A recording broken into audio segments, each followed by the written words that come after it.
Hi. Hello, hello. This is my very first time going live here on YouTube. So please bear with me. I don't know how exactly everything will come out, but I'm delighted to be with you here today, answering questions about Kundalini, spiritual emergence, spiritual development, energetic opening, consciousness states. And I also facilitate Kundalini activation process, which is a very potent method by which one stimulates and opens their Kundalini for this kind of spiritual development and progress. So I will be talking in the context of that because a lot of the questions that I receive is in that context. So I just really want to talk about some of the misconceptions that I hear about all the time. Either it's a direct misconception or I sort of infer that the way people are thinking about Kundalini and Kundalini process is sort of imprecise or incomplete or wrong, incorrect. So, Kundalini it's not just this fiery spiritual force that is lying dormant in the base chakra and the Muladhara chakra. Kundalini describes the conscious intelligence that permeates the universe, the Adi Shakti that is responsible for the moving, changing, temporary, phenomenological forms that the consciousness takes. So let's back up a little bit. So, this entire reality is the dream of God, what in Sanskrit and Vedic tradition is called the Maya, or even the Leela, the dance of God, the divine play. And so part of our spiritual development is realizing that play, is detaching the parts of us, the mind, the fluctuations, the emotional reactions that get us caught up in the dream, in the play, thinking that it's real, that which causes suffering, and expanding or relaxing our bodies enough so that we are more identified with the consciousness that is alive and flowing within us, that which is aware of who we really are and what we really are, this field of consciousness, this manifestation of the Adi Shakti. And then at a certain point in one's spiritual process and practice, you can become still enough that you are completely absorbed by this greater consciousness and the sense of me, where I am, who I am, me as the body, me as the mind, me as the stories, me as the contractions of self, of a little self with the lowercase s, that becomes absorbed by the consciousness that you are, by the big self with a capital S, and that's what we call self realization or non-duality, realizing the non-dual nature of things.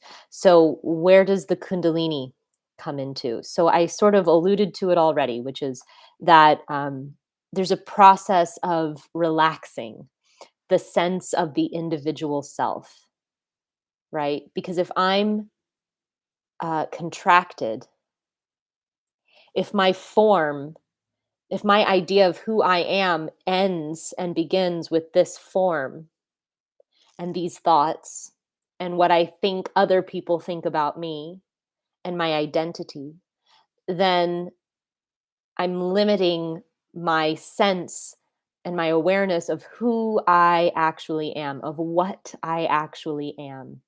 And so when Kundalini, which is, yes, this embodied spiritual consciousness, becomes active and awakened, then there is the essentially what's happening is there is a progress and a process of this energy removing or fluidifying or dissolving or massaging all of these contractions, all of these tensions, all of the stresses, all of the feeling that you have to control everything in order to make anything happen or survive, all of our feelings of separateness, of individuality, that which we usually just call the ego. The Kundalini is that force which dissolves these structures, mostly on the psychic level, on the energetic level, but also on the physical level, which allows us to relax enough that we can then merge and expand and dissolve into the greater consciousness, our greater nature, into the one, into the overself or the oversoul or the superconscious, however you want to conceptualize it, into the divine, into God. Okay. And then um, there's all sorts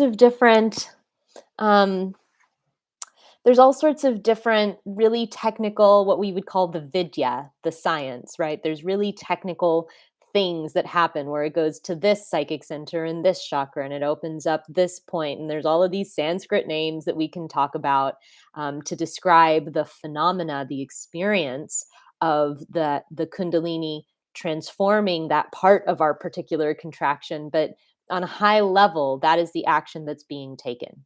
So I facilitate. So throughout all of time, there's been a tradition of transference of spiritual energy from one person to another. In Vedic tradition, it's called Shaktipat. It's a descent of grace. That's what that means. So there's the one Kundalini that most people are familiar with, which is um, stimulating and activating the internal energy. But there's a second Kundalini, which is the divine uh the divine fire, the grace, the Holy Spirit that comes into the crown and makes its way down the front of the body, opening up all of the psychic centers. And it eventually reaches the root, at which point that internal energy begins to open and activate. And then it rises up the spine, up the Shushumna to open up the crown. And when you have the descent of grace via Shaktipat, the transference of spiritual energy, it's a much safer, more streamlined process because you don't have this force from within coming up against all of the rigidities and the resistances and these, repressed emotional things that every human being holds on to for who knows what reason. I like to think it's mostly because we're just not in a society that values um, feeling as though we are safe to fully express ourselves and fully experience life from the highs to the lows and everything in between. Um, so that so that first kind of kundalini from within is what people are usually associating with difficult kundalini processes. When you receive the grace, the shaktipat, the assistance, um, which usually comes through the appearance of a human person, but it's really an inexplicable movement of grace that is way beyond any individual human being. Um, and yet is so ready to make that movement on an individual level because that is the nature of things. What does it say in the Bible? Seek and you shall find, knock and um, the door will be opened, et cetera, et cetera. It's that sort of thing. So the descent of grace. So that's the Shakti pot, which opens you up to receive. So Kundalini process is really a process of continually opening. There's no lightning bolt moment. I think it does happen, but it is so extraordinarily rare. It's not even worth speaking about because it's actually detrimental to people. They get caught up on and hung up on the idea that this could happen to me and this is the way it's supposed to happen. And Kundalini is instant enlightenment, and it is not that at all, almost never, because we are carrying within us all of these structures. So, if you will, for a moment, um, if you're here with me right now, hello, I see three people. Thank you. If you want to chat something or ask a question, I would love to answer. And then whoever else sees this in the future, if you will, now you can sort of either close your eyes or just listen carefully to what I'm saying. You can feel your physical body. And maybe if you feel within your physical body and you scan your body, you can feel where there's tension.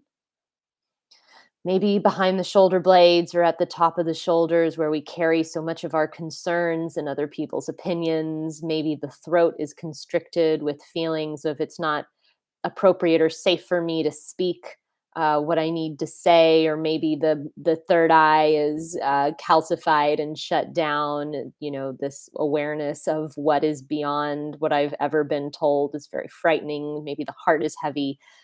You know, a feeling of I'm not safe to give and receive love, or there's a shutdown in your lower centers. I'm not connected to this life. I don't feel like I belong here. I don't feel like I'm capable of surviving or making money. So, right. So, it's in the physical body, you can feel it, but those are really also contractions in the psychic body. The chakras are both etheric and psychic, so emotional. It's like an astral level energy. It's still very quite dense. You can feel it. So, that's where the Kundalini is as well. Kundalini is an astral level energy. When the Kundalini develops enough that it expands beyond just the astral, you start to experience these causal dimensions as well. And you start to experience states of consciousness that go beyond the body, the emotions, the mind. So, returning back to look within, you just take a moment of silence,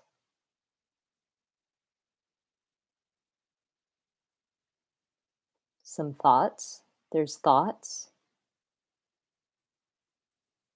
Maybe if you tune in, there might be a fluctuation of emotion, whatever that might be: discomfort, worry, fear, anxiety, curiosity, enjoyment, fun, love, happiness, relaxation, whatever it might be. But if you'll notice, because we are able to name them and look at them, we cannot then actually be what it is that we're observing. So, who are we? Are we the thought? Are we the feeling? Are we the contraction? Or are we that observes?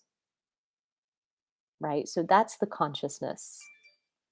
Now, most of the time, we're not identified with the consciousness, with the observer, with the witness that is capable of observing the fluctuations of the mind and the tensions of the body. We believe we are the tensions and the contractions and the fluctuations, and we collapse into them and we identify with them, and that's our identity. It's a limitation.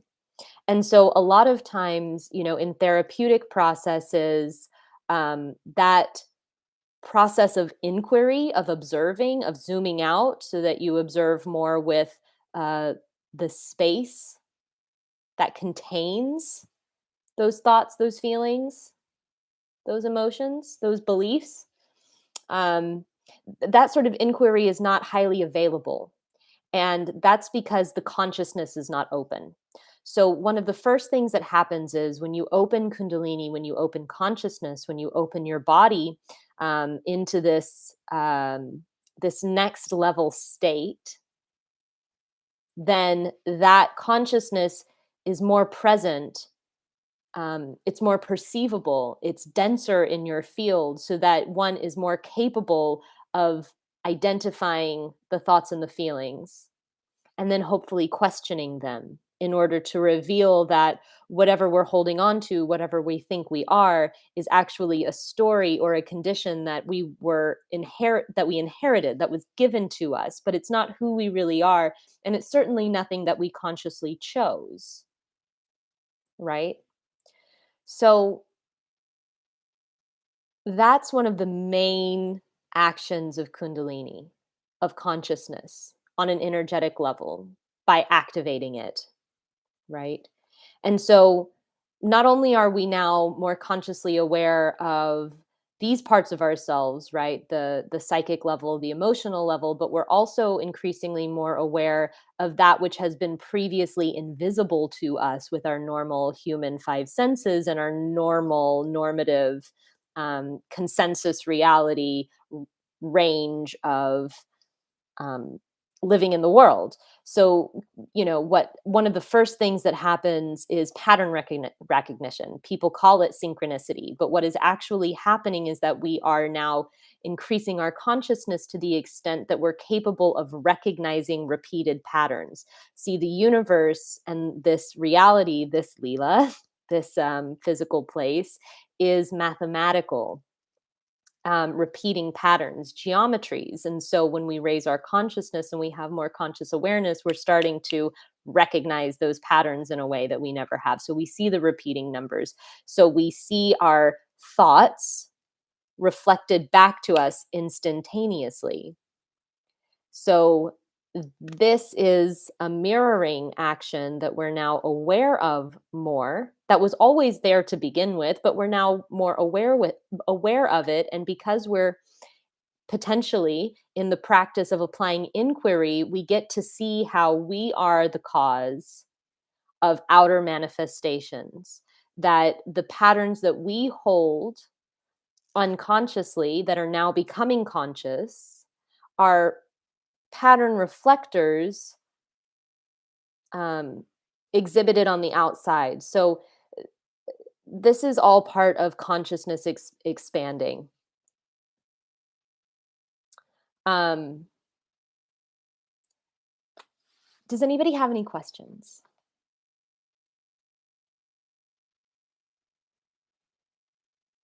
Okay, so let us talk about a question that I get frequently, usually via email by people that are interested in Kundalini activation process. They ask, how many sessions? So I was speaking about Shaktipat, the transference of spiritual energy. So Kundalini activation process is similar.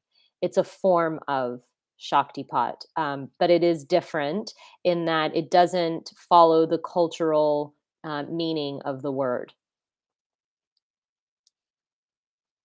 Yes, inner corruption, inner distortion. Exactly. Beautifully said. Yes. So thank you, Marilena. Hello. Hello from Milano. Thank you so much for being here. Nice to see you. Um, so yes, so this question that I get is how many sessions will it take until my Kundalini is activated or awakened? It doesn't work like that. So as Marilena, I think I'm saying your name right, or Marilena, is saying our inner corruption, these inner distortions. So if you close your eyes again, right, we've identified the body, we've identified the energetic bodies, the tensions that we feel, we've identified the mental body, the thoughts, we've identified the emotional body, but then try and feel out into your concepts about yourself and about your life. It's almost like scaffolding. You know how when a new building is being built, there's the scaffolding, there's these like platforms and rods, and they're all held together.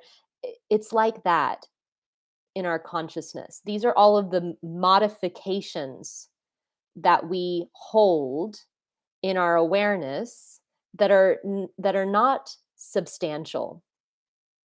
They are fundamentally temporary, and they're fundamentally only the appearance of a meaning that gives our lives structure. So Kundalini process is really about dissolving all of those in order to reveal the reality with a capital R that is our true nature. And when you discover it, it appears to be, it can appear to be like a void. It can appear to be emptiness. It can appear to be luminous. The feeling that we can have inside is of complete neutrality, a feeling of being home, a feeling of being at peace, a feeling of being thoughtless. And then on the way there, we can have feelings of rapture, joy, bliss, ecstasy, gratitude, because we are, in fact, perceiving the divine absolute reality of which we are a part. But it's all of these insubstantial, made up meanings and scaffoldings that we hold on to that elicits our judgments, right? We have this scaffolding in our consciousness that says, oh, that's not right. That's not good. That's immoral. That's dangerous. That's whatever it is. And so when we make that judgment, there's that contraction. And now we are seemingly separate from the perfection of all that is moving in perfect harmony, the Tao with a, Tao, the Tao. Um,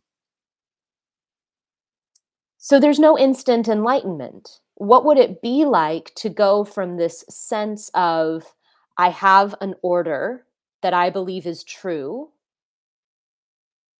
to suddenly one with everything? Um, it's not how we are designed. And so, even if you take a heroic dose of plant medicine, for example, even if you receive Shaktipat from one of the most profound spiritual masters on the planet or throughout all time and space, even if you do breath work for a million years, you will never be instantly enlightened, because you couldn't handle it. There are those extremely rare souls who have an instant realization, like Ramana Maharshi, for example, but we don't know about the meditative escrow that that soul came in with. So what I'm saying is, your Kundalini development, your consciousness opening, that is expanding, dissolving the contraction of our body mind. Um, the contraction of our body mind. Um, I forgot what I was saying. Yes. So, if you have had Kundalini development, consciousness development in another lifetime, that meditative energy goes with you from lifetime to lifetime. So this explains part of the reason of why some people are really sensitive and they open really quickly, and other people take more time to open and to begin to move through these superficial densities that we carry with us. Question. My question begins: when I gave birth to my first child, I had an out of body experience. Beautiful. I was in my body, but also I could see above giving birth. And after days during sleep, I didn't feel my body. Beautiful. So I cannot say for certain. This is only speculation. See, spiritual experiences are extremely subjective. And there's no official way that me over here, based on my own experience and all of the learning and the research that I've ever done, could say concretely what it was that you experienced. But theoretically, what could have happened, maybe, is, since we are speaking about Kundalini process and out of body experiences, here relating to that. So the when the body is giving birth, that is, a moment of extreme activation. So this is a beautiful question. Yeah, awake and perceiving myself so big, big like my room. Beautiful. So I could say that this might have been an ecstatic state. um, Ecstatic states are very common. They're innate to human nature. They're innate to human, um, beingness. And so if you're in such a state as giving birth, then that's very not normal, right? That's a non-normal part of daily life.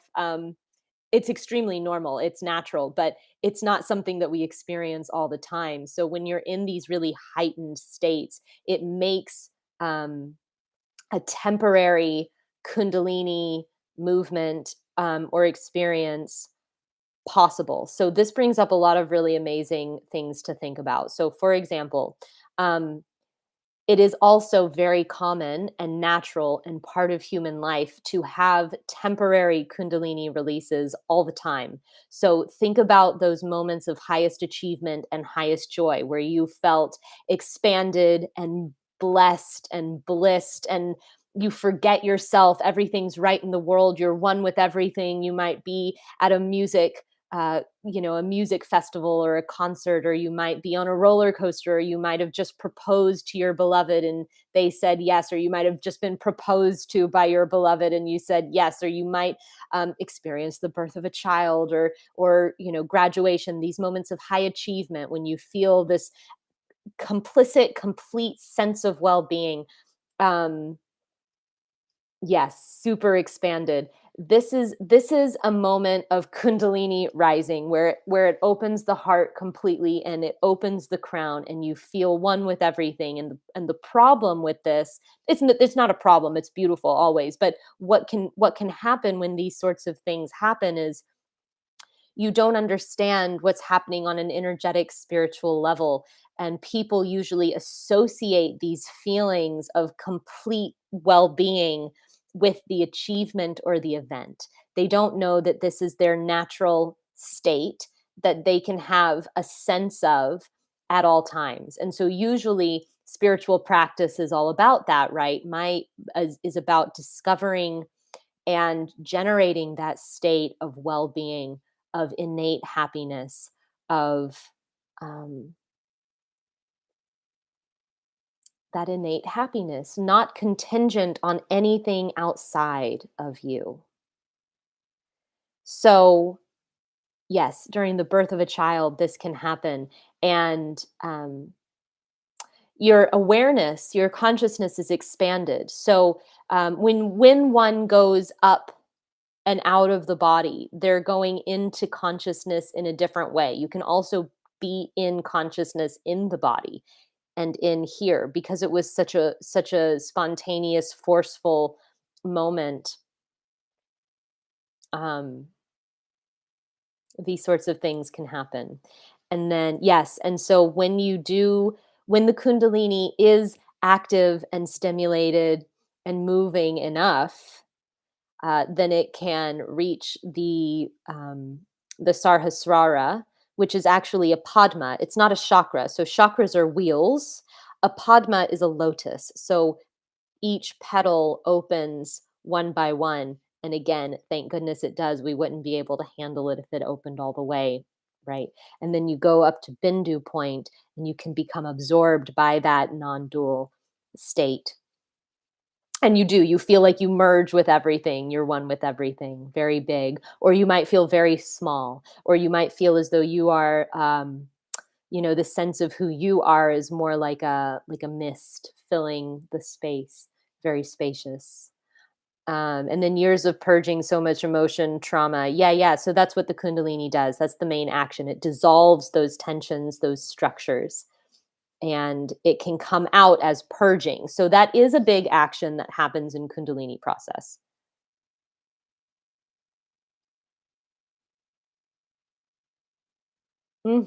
Yeah.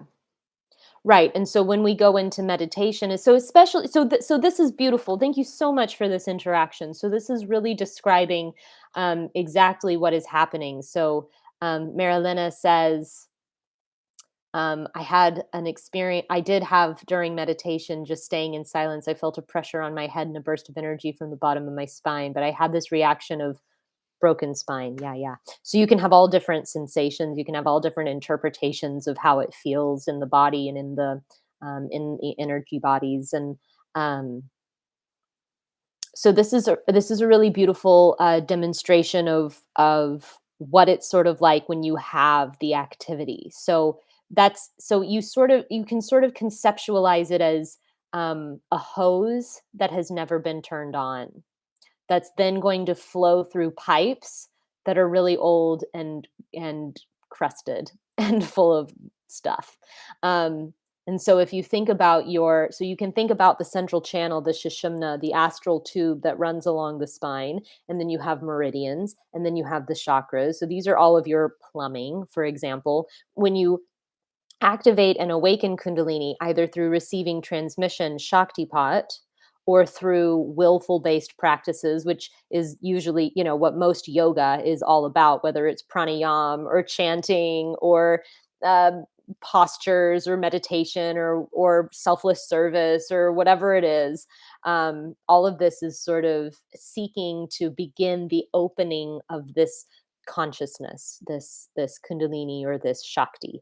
And so once you turn the hose on, then it's on. But then it has to find its way through all of the tension and the closedness that we're holding on to. And so the process of that looks like I'm identifying, I'm aware of, and I'm hopefully lovingly stewarding these feelings and these thoughts, um, not necessarily out of the system, but no longer um, closed in such a way that it's harmful to me, but rather integration is a good way to think about it. Um, Hi, yes. Normal to feel an warmness seeing your live video. Yeah, so I facilitate Kundalini activation. So I'm a transmission vehicle. This is what I do full time, actually. So I have classes, yes, and I offer these transmissions, and you can feel it. You can feel it through the video. Yes. Um, okay, so that's about 30 minutes. Marilena, thank you so, so much. Let's stay in touch here. Um, and thank you so much for sharing, for contributing, for giving me these beautiful contexts on which to speak. I so appreciate being let into your life and into your inner world. Thank you, Slim. I will end by saying yes. Through the videos, you can perceive the frequency of this energy, and I also offer transmissions in more formal practices, classes. You can, I'll put the link if you're interested down below. I would love to, I would love to do this again sometime. Continue the conversation. Thank you so much. This was so beautiful and so fun for me. Um, and I hope to see you all again sometime soon. Thank you. Blessings.